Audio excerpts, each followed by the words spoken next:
जीवन हमें एक मौका देता है, इसलिए जब भी सही कॉलेज चुनने का समय आए तो सिर्फ मंगलायतन यूनिवर्सिटी आपके बेहतरीन भविष्य और सर्वांगीण विकास के। नई दिल्ली सीट पर करारी हार के बाद केजरीवाल के फ्यूचर की सियासी गलियारों में खूब चर्चा हो रही थी, मगर अब इसका जवाब भी शायद सामने आ गया है।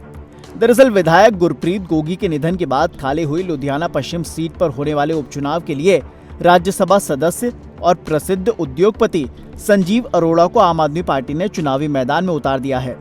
खास बात तो ये है कि अभी तक इस सीट पर उपचुनाव की घोषणा भी नहीं हुई है, लेकिन आम आदमी पार्टी ने अपना उम्मीदवार पहले ही घोषित कर दिया।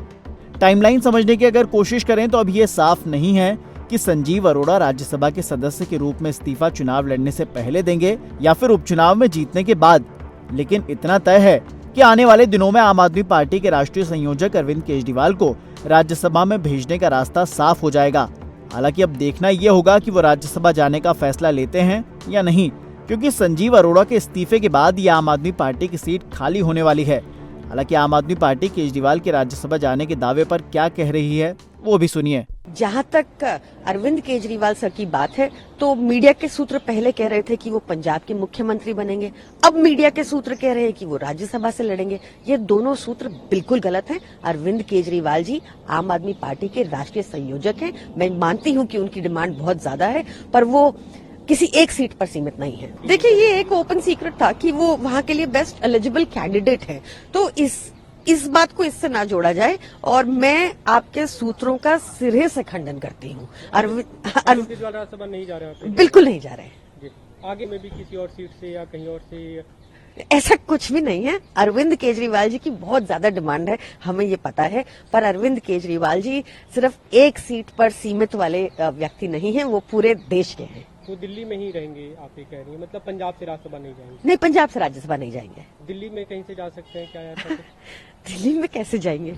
दरअसल दिल्ली में चुनाव हारने के बाद से ही राजनीतिक हलकों में ये चर्चा चल रही थी कि अरविंद केजरीवाल पंजाब में एक्टिव होंगे, लेकिन वो किस रूप में होंगे इसको लेकर तरह तरह की अटकलें थी।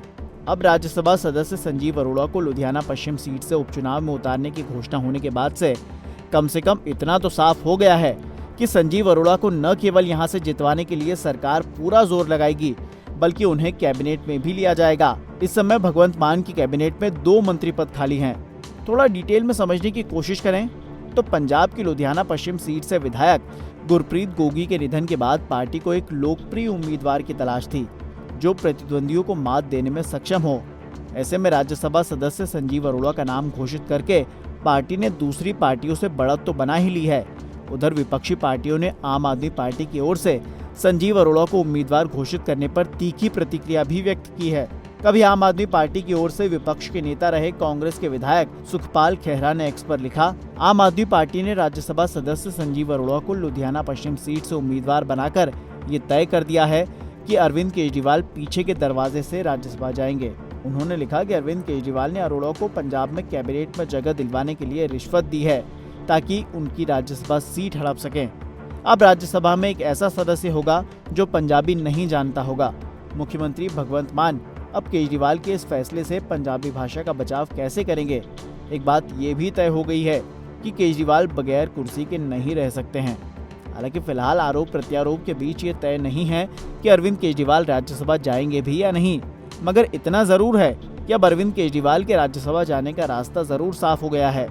बहरहाल आप इस बारे में क्या सोचते हैं? क्या अरविंद केजरीवाल का इस तरह से राज्यसभा जाना जनता के हित में होगा?